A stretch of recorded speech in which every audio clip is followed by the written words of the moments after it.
Mari kita buka satu kitab di dalam Perjanjian Lama, kitab Rut Fatsal. Saya nggak tahu saudara masih banyak yang bawa kitab atau udah di handphone. Tapi Rut Fatsal yang ke-1 ayat yang ke-20.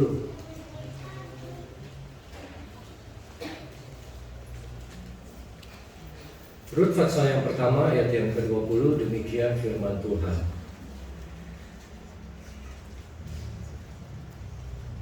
Tetapi ia berkata kepada mereka, janganlah sebut aku Naomi. Nah, maaf, lebih baik kita baca dari ayat 19. Dan berjalanlah keduanya sampai mereka tiba di Bethlehem. Saat mereka masuk ke Bethlehem, gemparlah seluruh kota itu karena mereka. Dan perempuan-perempuan berkata, Naomi kah itu? Lalu ia berkata kepada mereka, jangan panggil aku Naomi, panggil aku Mara. Sebab yang Maha Kuasa telah melakukan banyak yang pahit kepadaku. Dengan tangan yang penuh aku pergi, tapi dengan tangan yang kosong Tuhan memulangkan aku. Mengapa kamu sebut aku Naomi? Tuhan sudah naik saksi menentang aku, dan yang Maha Kuasa telah mendatangkan malapetaka kepadaku. Nah, dua ayat yang barusan kita baca adalah kata-kata yang diucapkan oleh Naomi saat dia kembali ke Bethlehem. Bagi saudara yang lupa cerita mengenai Naomi ini, saya sedikit jelaskan. Kitab Rut adalah kitab yang singkat, hanya 4 fatsal. Ayatnya tidak lebih dari 100. Tapi lucunya, walaupun disebut kitab Rut, nama Naomi ditulis lebih banyak daripada nama Rut. Nama Naomi ditulis lebih awal, dan Naomi ditulis lebih akhir daripada Rut. Yang paling banyak Boaz. Nah, jadi sekarang kita mau belajar mengenai Naomi. Naomi ini siapa? Naomi ini adalah satu janda, seorang janda yang sebelumnya dia pergi dari Bethlehem. Bethlehem ada kelaparan, kekeringan. Dia diajak oleh suaminya. Nah, di sini ada anak dari STT Cipanas. Siapa nama suami Naomi? Elkanah.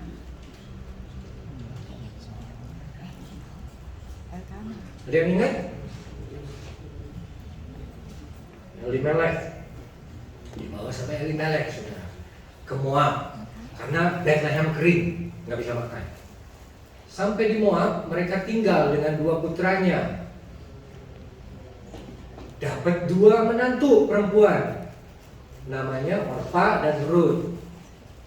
Begitu tinggal di Moab, Elimelek suaminya Naomi mati.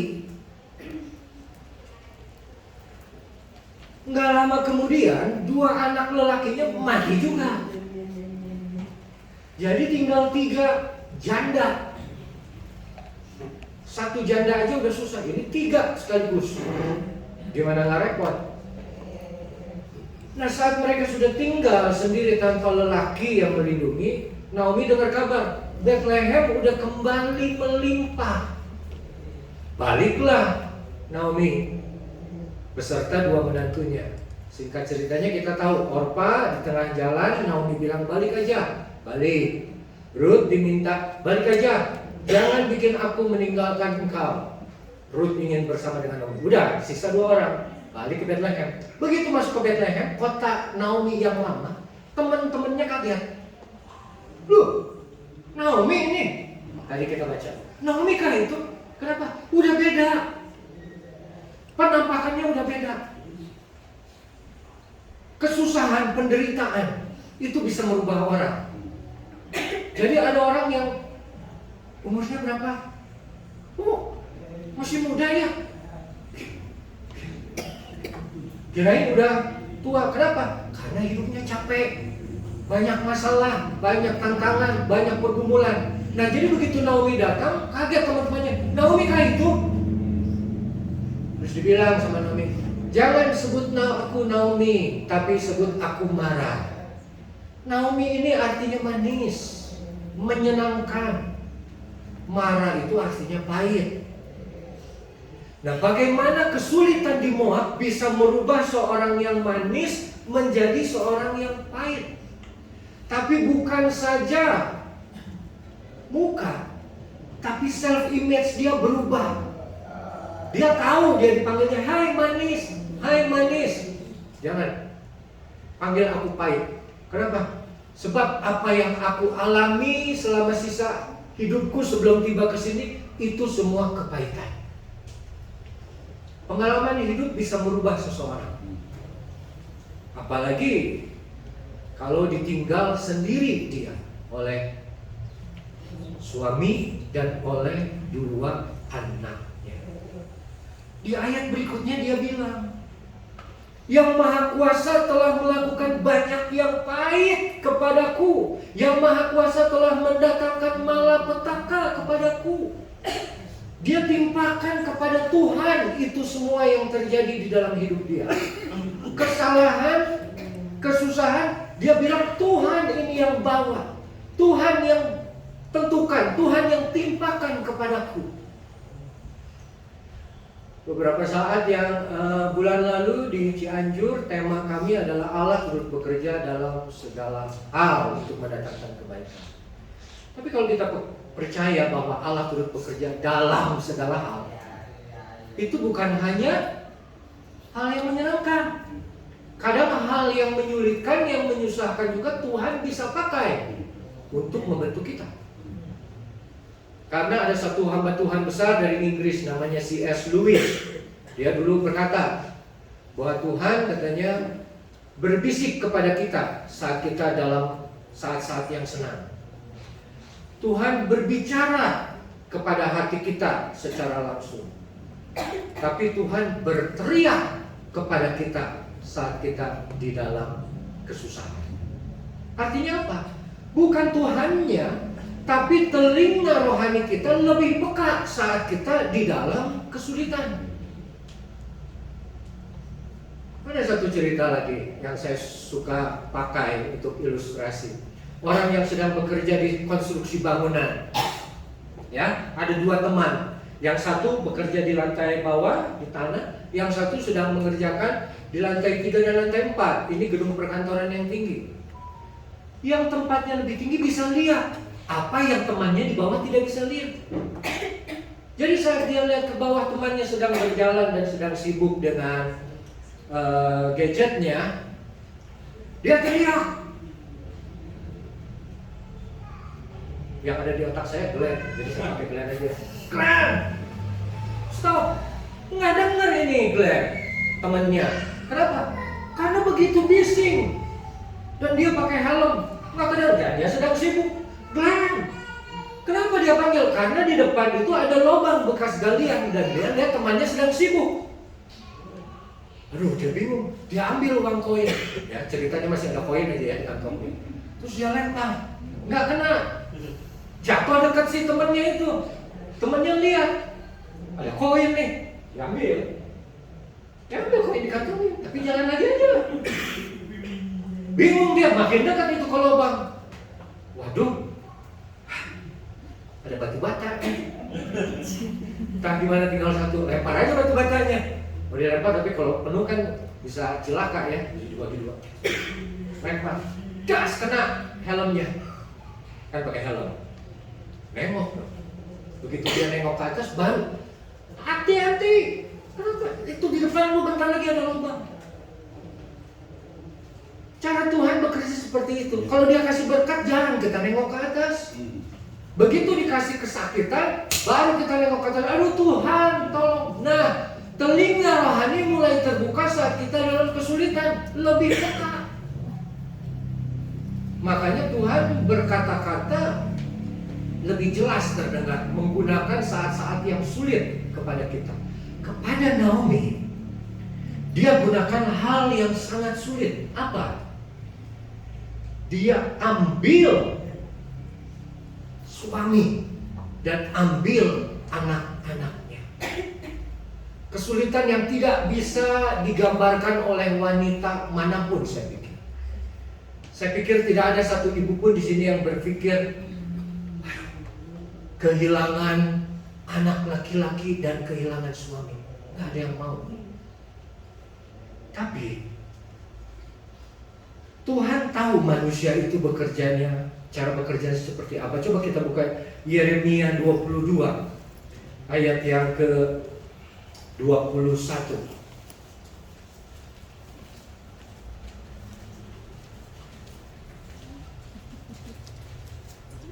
Aku telah berbicara kepadamu saat engkau sentosa, saat engkau sejahtera.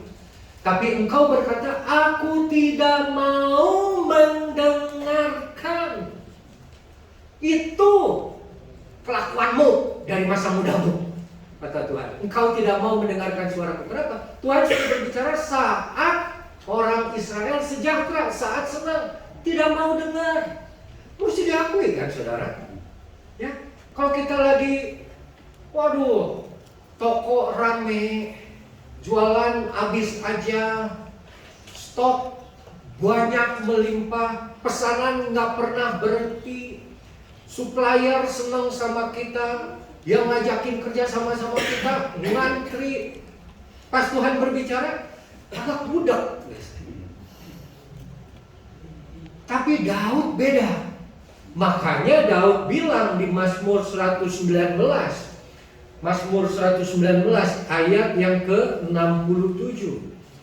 Dia bilang, sebelum aku tertindas, aku menyimpang. Tapi sekarang aku berpegang pada janjimu. Artinya apa? Setelah tertindas, baru dia berjalannya lurus. Sebelum aku tertindas, aku serong kiri, serong kanan. Tapi begitu kesulitan datang, baru dia jalannya lurus. Baru dia akui tidak menyimpang lagi. Malah lebih jauh lagi, 4 ayat berikutnya dibilang, ayat 71, bahwa aku tertindas itu baik bagiku, supaya aku belajar ketetapan. Ini level rohani yang di atas manusia biasa. Orang yang sadar bahwa kesusahan itu baik buat diriku, karena dengan demikian aku belajar. Satu sisi kita senang, ini ayat keren banget. Tapi satu sisi kita juga sedih. Kenapa? Karena dengan demikian artinya manusia tidak mau belajar kalau belum tertindas. Manusia tidak mau mengenal Tuhan lebih dalam lagi kalau tidak mengalami kesulitan, tidak mengalami kesusahan, tidak mengalami kesengsaraan. Tapi bagi Daud yang Tuhan bilang hatinya berkenan kepadaku, atau dalam terjemahan aslinya hatinya sama denganku, dia bilang, baik bagiku kalau tertindas supaya aku belajar. Orang yang mampu bersyukur dalam segala hal, sekalipun dalam kesulitan, itu orang yang mengenal siapa Tuhannya dengan sesungguhnya. Saudara kekasih, waktu Naomi bilang, dengan tangan yang penuh aku pergi, dan dengan tangan yang kosong Tuhan mengembalikan aku. Saat dia pergi dari Bethlehem, Bethlehem ini rumah roti artinya. Kalau dulu disebutnya Efrata, rumah pujian, ya, Yudea pujian. Tapi dia pergi ke Moab. Apa yang dia bawa? Suami dan 2 anaknya. Tapi begitu dia balik dari Moab ke Bethlehem, yang dia bawa dari Bethlehem tidak ada. Makanya dia sebut, aku pergi dengan tangan yang penuh, suami dan anak-anak, aku pulang dengan tangan yang kosong, tanpa suami dan anak-anak. Tuhan yang membuat tanganku kosong mengembalikan aku ke Bethlehem. Saudara, tahu nggak saudara? Kalau Tuhan melakukan hal seperti itu kepada Naomi, seandainya kalau Elimelech tidak mati, kalau Mahlon dan Kilion tidak mati, apakah Naomi akan kembali ke Bethlehem? Jadi Tuhan akan menyingkirkan semua yang menghalangi kita kembali kepada Dia. Apapun hal yang menurut Tuhan menghalangi kita kembali kepada dirinya, kepada rumahnya, dia akan ambil. Naomi pergi bukan kemauan sendiri. Dia pergi karena mengikuti suami Elimelek. Kalaupun Elimelek mati, tapi masih ada Mahlon Kilion, dia tidak akan kembali. Tapi Tuhan akan mengambil apapun, menyingkirkan apapun yang menghalangi kita untuk kembali kepada dirinya. Karena apa, saudara? Lebih baik kehilangan seseorang daripada kita kehilangan Tuhan pada hari kita. Nggak bisa dibandingkan. Terlalu mahal pengorbanan Yesus. Untuk kita tinggalkan rumah roti, untuk kita tinggalkan, kalau kita mau bilang itu sebagai gambaran gereja, nggak sebanding dengan apapun yang membawa kita pergi dari rumah roti itu. Kita pikir kita bisa dapatkan makanan lebih banyak di sana. Ternyata apa? Mungkin Moab bisa memberikan dia makanan secara fisik, tapi begitu tidak ada suami dan anak-anaknya, dia sadar ada sesuatu yang kosong. Makanya Tuhan berkata, hidup bukan hanya dari roti saja, tapi dari setiap firman. Kamu pergi tinggalkan Tuhan cari roti. Satu saat Tuhan akan sadarkan kamu bahwa kamu hidup bukan dari hanya itu saja. Ada yang kamu tinggalkan jauh lebih berharga, tapi kamu mau cari yang sementara itu. Oh, Tuhan tidak akan biarkan kita yang sudah dibayar mahal pergi begitu saja. Dia rindu kita kembali kepadanya. Tapi dia tahu saudara ini sudah mengalami kasih Tuhan, sudah menikmati roti Tuhan, firman Tuhan, bukan orang yang baru bertobat. Dia ingin mengajar kita, dia ingin mendidik kita. Kamu pergi tinggalkanku, karena aku ajar siapa yang sebetulnya kau butuhkan, dan ada di mana yang kau butuhkan itu. Bukan di Moab, tapi di Bethlehem. Naomi saat di pasal pertama, dia merasakan hal kehilangan yang seperti itu, sampai dia bilang bahwa Tuhan yang membuat tangan dia kosong. Kita mesti peka, saudara. Karena kalau hubungan dengan manusia selama kita hidup, itu hanya menentukan sejauh mana hubungan kita dengan manusia, hanya menentukan saat kita hidup saja di dunia ini. Tapi hubungan kita dengan Tuhan akan menentukan di mana hidup kita akan berakhir nanti. Itu yang penting. Naomi belum sadar. Di pasal pertama dia bilang, aku pergi, gagah, dengan tangan yang penuh. Semua ini milikku, semua ini suami, anakku. Aku tidak akan kekurangan. Begitu pulang, aku pulang dengan tangan yang kosong karena Tuhan yang membuat. Di pasal yang kedua, Rut pasal yang kedua, ayat yang ke-20. Tuh. Saya udah 20 menit baru satu ayat. 5 menit lagi, saudara. Larang 5 menit lagi. Rut 2 ayat yang ke-20. Sesudah itu berkatalah Naomi kepada menantunya, diberkatilah kiranya orang itu oleh Tuhan yang rela mengaruniakan kasih setianya pada orang yang hidup dan yang mati.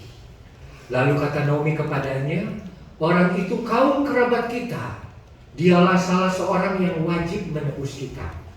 Kalau saudara perhatikan saja sedikit, di pasal pertama di ayat 21, 22 ke 20, 21 yang tadi kita baca, dia salahkan Tuhan. Di ayat yang ke-20 di pasal yang kedua, dia bilang Tuhan yang mengaruniakan kasih setianya. Pasal 2, cerita singkatnya begini. Sudah mereka sampai ke Bethlehem, Rut bilang, Ruth mau kerja. Ya udah pungutin jelai aja. Itu di tempat pengirikan orang. Kamu pungutin jelai di belakang orang yang memunguti jelai. Jadi kamu pungutin sisanya. Pergi itu Ruth. Pergi dia pungutin jelai. Tanpa sadar dia memunguti jelai di pengirikan tempat yang namanya Boas. Begitu dia kumpulkan, Boas melihat, singkat cerita lah, kenalan. Habis kenalan pulang tuh Ruth, ketemu Naomi, ditanya, ngapain aja tadi? Diceritain, aku kerja mengut jelai di tempat pengirikan, namanya Boas. Kaget Naomi, oh Boas. Boas tuh masih famili dengan suaminya Naomi, Elimelek. Lalu dia bilang, ini ayatnya, diberkatilah Boas orang itu oleh Tuhan, yang sudah mengaruniakan kasih setianya kepada orang yang hidup dan yang mati. Kenapa Naomi berbicara gitu? Dia mulai sadar bahwa apa yang dia alami di Bethlehem saat Ruth bekerja di tempat pengirikan Boas itu bukan kebetulan. Tidak disuruh Ruth pergi oleh Naomi, tuh pergi ke pengirikan yang paling pinggir, dekat kaki gunung, yang pintunya ada 2, yang warna merah dan selanjutnya. Kenapa, Mas? Itu punya Boas, saudara kita. Dia paling kaya. Siapa tahu dia lihat kamu, terus dia tertarik. Nah, pergi aja. Jadi mulai ada kesadaran dalam diri Naomi, oh Tuhan sudah bekerja di dalam hidupnya. Tuhan sudah campur tangan. Tidak mungkin itu Ruth tanpa pimpinan Roh Kudus bisa ada di tempat Boas. Naomi sini yang menjadi titik cerita kita. Dia sadar dan dia bilang, dia mulai mengakui Tuhan sudah mengaruniakan kasih setianya kepada yang hidup, kepada yang mati. Maksudnya dia yang hidup ataupun suami dan anak-anaknya yang sudah mati. Saudara, kalau sudah mulainya di Bethlehem, harus diakhiri lagi di Bethlehem. Mulai di rumah Tuhan, harus diakhiri lagi di rumah Tuhan. Karena apa yang baik semua ada di rumah Tuhan, di rumah roti itu. Tidak mungkin kita bisa jauh dari Tuhan. Pada akhirnya cepat atau lambat saudara akan sadar. Dengan cara yang lembut atau yang keras, terserah saudara. Mau keras-kerasan sama Tuhan, sok wae. Mangga. Saya menyerah. Walaupun kadang caranya, kehendaknya itu sulit, tapi daripada saya mengalami kesulitan kalau saya mengambil jalan yang beda dengan kehendak Dia, silakan. Karena pada akhirnya Naomi sadar bahwa Tuhan mengatur segala sesuatunya, bahwa Dia membuka sedikit demi sedikit rancangan yang ada untuk hidup. Di mana itu dibukanya? Di Bethlehem. Selama kamu di luar Bethlehem, di Moab, hanya kebingungan yang kamu dapat. Nggak tahu mau siapa. Semuanya hilang, baru kamu balik lagi.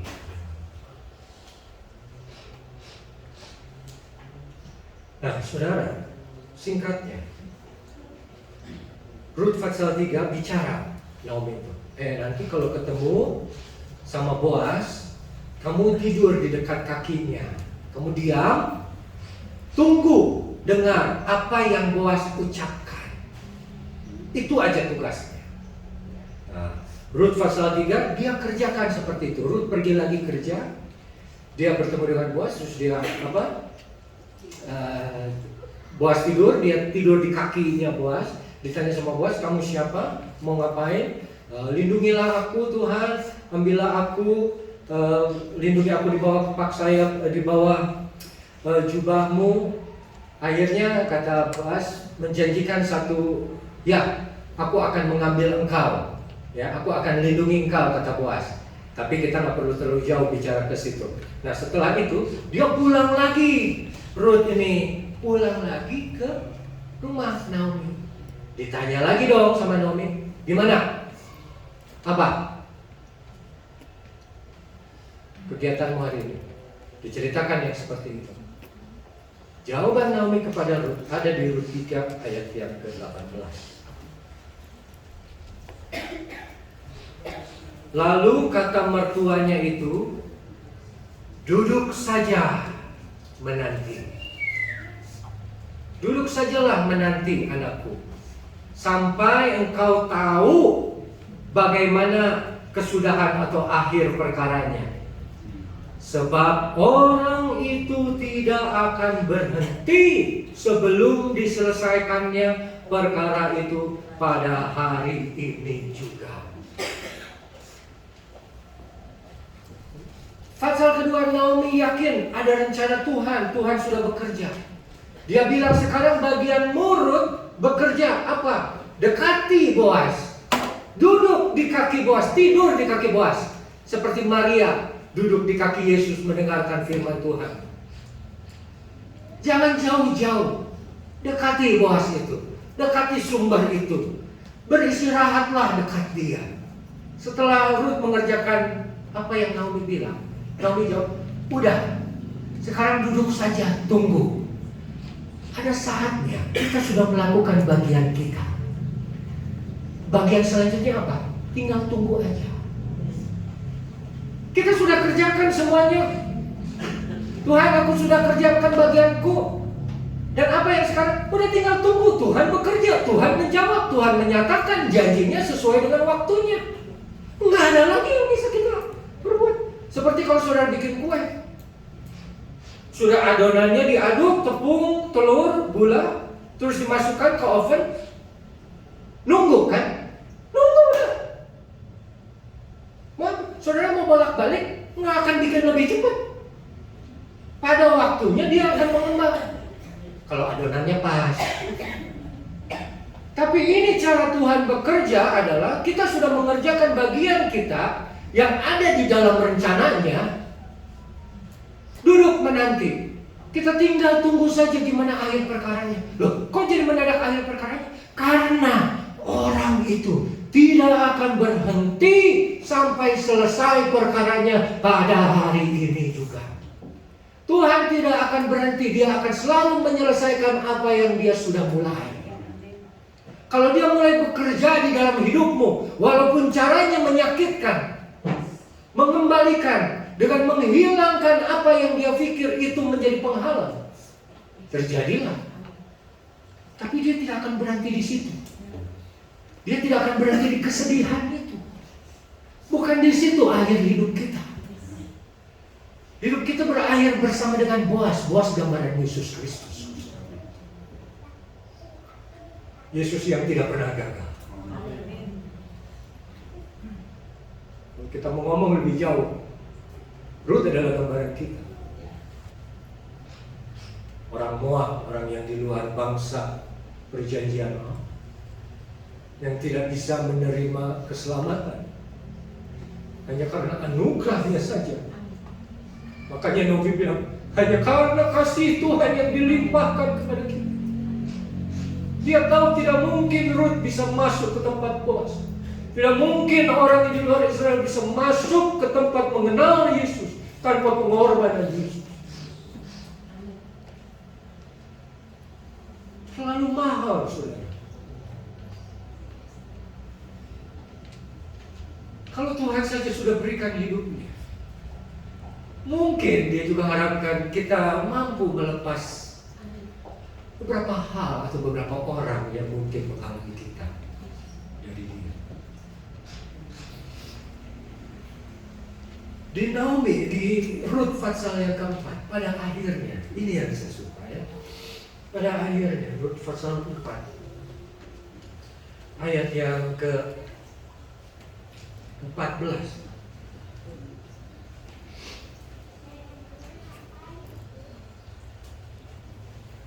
Kita baca saja dari 13. Lalu Boaz mengambil Rut dan perempuan itu menjadi istrinya. Hampirinya dia. Maka atas karunia Tuhan perempuan itu mengandung, lalu melahirkan seorang anak laki-laki. Ayat 14. Sebab itu, dalam bahasa Inggris, lalu perempuan yang mana? Teman-temannya Naomi yang di pasal pertama berkata, Naomi kah itu? Mereka berkata kepada Naomi, terpujilah Tuhan yang sudah rela menolong engkau Naomi pada hari ini. Dengan apa? Seorang penebus, yaitu Boaz. Termasyurlah kiranya nama anak itu di Israel, nama anak dari Rut. Ayat 15. Dan dialah yang akan menyegarkan jiwamu. Anak keturunan dari Rut yang akan menyegarkan jiwa Naomi. Dan kita tahu ini Rut nanti akan melahirkan cucu Daud, ya, Obed, Isai, Daud. Dan Daud akan menurunkan raja di atas segala raja, Tuhan yang kita kenal di dalam nama Yesus Kristus. Dia yang akan menyegarkan jiwamu, memelihara engkau pada waktu rambutmu telah putih. Apa yang menjadi kekhawatirannya? Tidak terjadi. Karena apa? Karena ada anak yang baru dilahirkan dan akan dilindungi masa tua Naomi oleh Boaz. Sebab menantumu, siapa menantunya?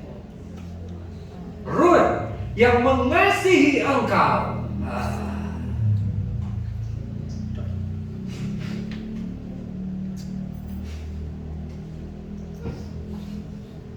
Yang mengasihi engkau telah melahirkannya. Telah melahirkannya. Perempuan yang lebih berharga dari 7 anak laki-laki. Siapa yang disebut perempuan yang lebih berharga dari 7 anak laki-laki? Rut. Apakah Rut tidak mengalami hal yang sama dengan Naomi? Sama. Kehilangan suami. Tapi itu tidak membuat dia setia kepada Naomi. Dan dibilang, menantumu perempuan itu lebih berharga bagimu dari 7 anak laki-laki. 7 bicara mengenai kesempurnaan. Waktu pulang dia bilang, aku pulang dengan tangan yang kosong. Padahal tidak sama sekali kosong. Ada Rut yang dia bawa. Tapi itu di mata dia bukan siapa-siapa. Tapi justru sebetulnya yang dia bawa lebih berharga dari 7 anak laki-laki. Saudara, apa yang Tuhan berikan kepada kita sebetulnya lebih berharga daripada apa yang kita hilang sebelumnya. Makanya, kalau Tuhan izinkan ada sesuatu yang hilang dalam hidupmu saat ini, percayalah, tunggulah. Sekarang Tuhan sedang mengisi apa yang hilang itu di dalam hidupmu secara perlahan-lahan. Tuhan tidak mungkin mengambil sesuatu dari hidupmu tanpa menggantikannya dengan sesuatu yang lebih baik. Hanya sering saja kita tidak sadar, seperti Naomi. Sudah ada yang lebih baik, yaitu Rut. Tapi itu kita kosong. Padahal Rut yang akan akhirnya menjadi berkat buat kehidupan Naomi. Makanya saudara, pada akhir khotbah ini saya mau tutup dengan satu kata-kata. Naomi mungkin berkata di awal hidupnya, aku penuh jadi kosong. Tapi Tuhan berkata kepada dia, aku membuatmu kosong agar aku bisa memenuhi kehidupanmu sedikit demi sedikit dengan rencanaku. Jangan kecil hati. Kalau saudara kehilangan seseorang atau kehilangan apapun dalam hidupmu, saya percaya Tuhan sedang bekerja menggantikannya, mengisinya dengan sesuatu yang lain. Mari kita tunduk kepala dan Bapa dalam surga, kami bersyukur untuk firman-Mu yang kembali meneguhkan kami. Apa yang terjadi di dalam kehidupan kami, kami tahu itu semua tidak lepas dari otoritas kedaulatan-Mu. Biarlah kami boleh pegang segala hal yang tidak mengenakan, yang menyakitkan kami. Itu adalah bagian dari rencana-Mu di dalam kehidupan kami, untuk membentuk kami, untuk mengisi kehidupan kami dengan hal yang lebih baik. Bapa dalam surga, kami berdoa, kiranya umat-Mu yang sudah dengan hati yang setia, yang taat datang beribadah pada pagi hari ini, boleh pulang, boleh disegarkan dengan hati yang sudah penuh dengan kebenaran firman-Mu dan satu keyakinan bahwa Tuhan selalu turut bekerja di dalam segala hal. Apa yang hilang di dalam hidup mereka, hamba-Mu percaya Engkau akan gantikan dengan yang lebih baik. Terima kasih Tuhan. Kami percaya firman-Mu, kami pegang, dan kami akan lakukan di Di dalam kuasa nama Tuhan Yesus Kristus. Haleluya. Amin.